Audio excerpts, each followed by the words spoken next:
नमस्कार दोस्तों। आज मैं एक टॉपिक पर बातचीत करने के लिए आया हूं आप लोगों के बीच। वो मुद्दा है हिजाब का। पूरे देश में जोर शोर से यह मुद्दा चल रहा है। लगातार मीडिया में, सोशल मीडिया में यह चर्चा बहुत ही गर्म है। मुद्दा यह है कि कर्नाटक के एक संस्थान में, विद्यालय में मुस्लिम लड़कियां हिजाब पहनकर पहले नहीं आया करती थी। अचानक एक दिन हिजाब पहनकर आती है और उसे स्कूल प्रशासन रोक देता है। सवाल यहां यह उठता है कि क्या किसी शिक्षण संस्थान में, जिसका अपना ड्रेस कोड होता है, यूनिफॉर्म होता है जिसे हम कहते हैं, वहां पर कोई धार्मिक परंपरा का परिधान अलाउड किया जा सकता है? अगर इसे अलाउड किया गया तो फिर दूसरे धर्म के लोग, बाकी धर्म के लोग अपने अपने धर्म के मुताबिक इसकी मांग करेंगे और इसके परिणाम गंभीर हो सकते हैं। इसे देखते हुए इस पर रोक लगाई गई है। यह मामला अभी कोर्ट के विचाराधीन है, इसलिए इस पर कोई टिप्पणी करना सही नहीं होगा। लेकिन अभी तक इस फैसले पर स्टे है, यानी कि रोक है। कोई पहनकर, हिजाब पहनकर स्कूल में नहीं जा सकता। सोचिए, मुस्लिम बहनें, लड़कियां हिजाब पहनकर जाएगी, हम हिंदू भाई लोग भगवा पहनकर जाएंगे, तो फिर स्कूल का अपना रेगुलेशन का क्या होगा? इसलिए सभी को अपनी अपनी महत्वाकांक्षाएं को त्याग कर एक यूनिफॉर्म के अंतर्गत आना चाहिए।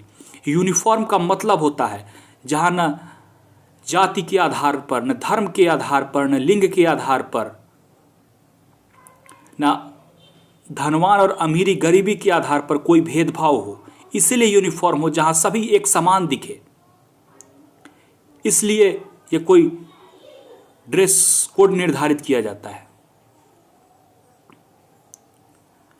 सभी चीज़ें का अपना एक ड्रेस कोड होता है।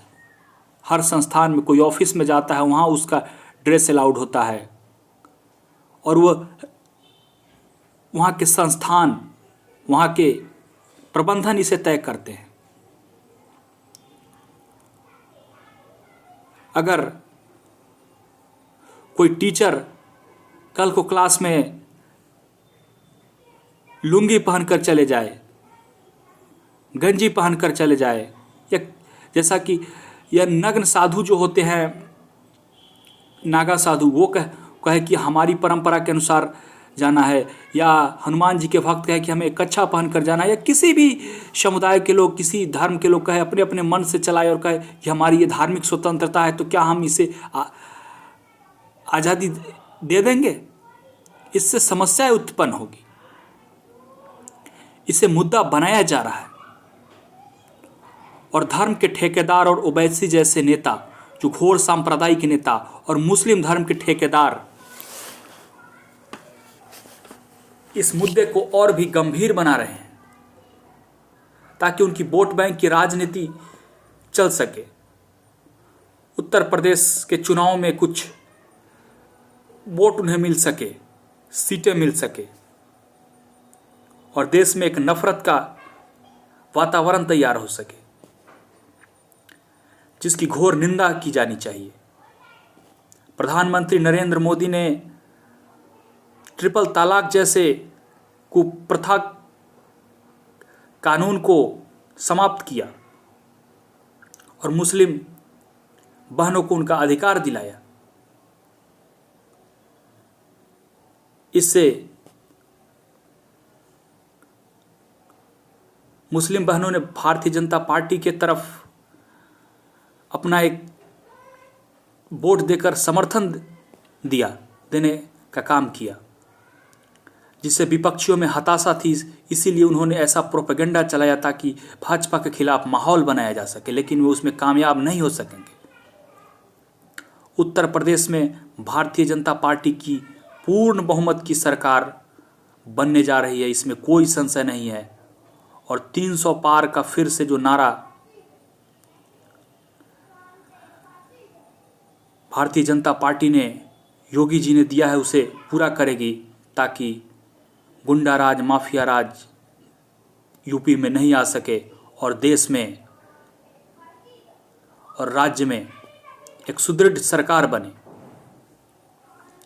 इसके पहले आप देखते थे पुरानी की सरकारों में कितने दंगे होते थे, आतंकवादियों के मुकदमे वापस लिए जाते थे, उनके उससे हौसले बढ़ते थे। आपको मुजफ्फरनगर का दंगा 2013 का याद होगा, लेकिन योगी आदित्यनाथ की सरकार बनने के बाद एक भी दंगा नहीं हुआ और आज पूरे प्रदेश की 100% जनता खुशहाल है और भारतीय जनता पार्टी के नेतृत्व में फिर से एक बार कमल खिलने जा रहा है। हर हर महादेव, जय श्री राम।